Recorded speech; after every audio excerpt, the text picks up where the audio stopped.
Hi there, Claire here from Miss Dress and your very own personal fashion stylist. Now, as a businesswoman and somebody who has their own office, I always make an effort when I go into the office. I always dress up.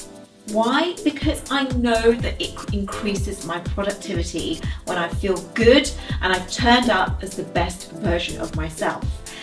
But the trouble is, I know with so many offices, dress codes have become very relaxed and very blurred around the edges as to what is acceptable and what isn't.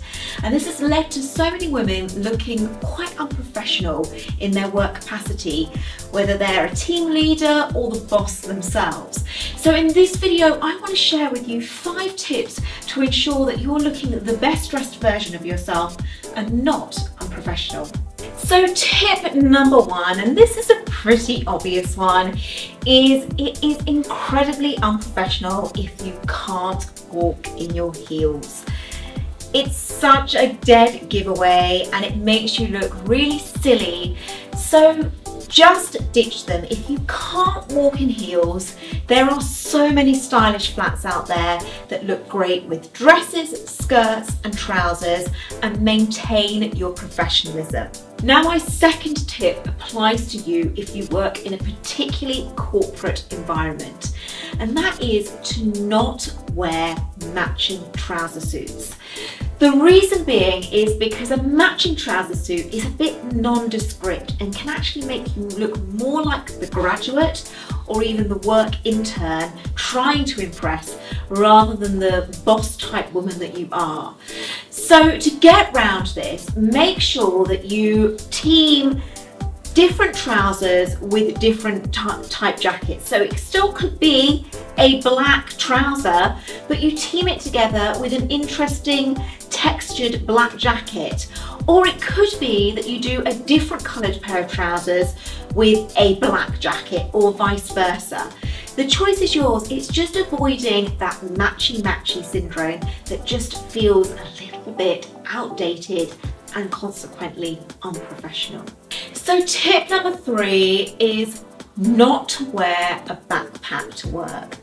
As a woman, rocking up in your office space wearing that style bag just looks really young and definitely unprofessional. It just makes you look like a student, or again, going back to that intern look that I mentioned earlier. You want something that is far more stylish. So I 100% agree with you that if you are someone that commutes by foot to work, a backpack is not only a practical bag to have, but it's also incredibly comfortable and supportive for you for holding all of your belongings in. So think about things like a leather backpack, or it could even be just a plain black backpack. You just want to avoid those ones that are really sporty and blazoned with logos and multicolours, because as I say, those are the ones that make you look unprofessional. So tip number 4 coincides with tip 3, and this is about making sure you don't have a worn out handbag. So you know what it's like when you shove your handbag in the car or drop it on the train station floor, it gets a little bit battered. So just be aware that your bag needs to be replaced or at least repaired as and when it starts to fall apart, because a battered bag turning up to an important meeting will instantly make you look really unprofessional. And finally, tip number 5 is don't wear conservative jewellery. It's a bit like saying about the trouser suit, where that kind of jewellery just becomes a little bit too nondescript, like you're trying to blend in too much and you're trying to sort of push down your professionalism. You are a woman at a stage in your career where you can afford to be a little bit more louder, a bit more confident with your style. So instead of those really kind of small, dainty, conservative pieces of jewellery, go for something bigger and more statement. So whether it is a cool pair of earrings or a big bold necklace, or perhaps an interesting cocktail ring, or even maybe like a nice bracelet, those are the things that add a little bit more personality and professionalism to your outfit. So So I hope these tips have really helped to rectify or just correct some of those problems that you might be facing when it comes to dressing for work. And it's got you thinking, well, actually, maybe, yeah, I do need to make a couple of tweaks and changes to my work wardrobe.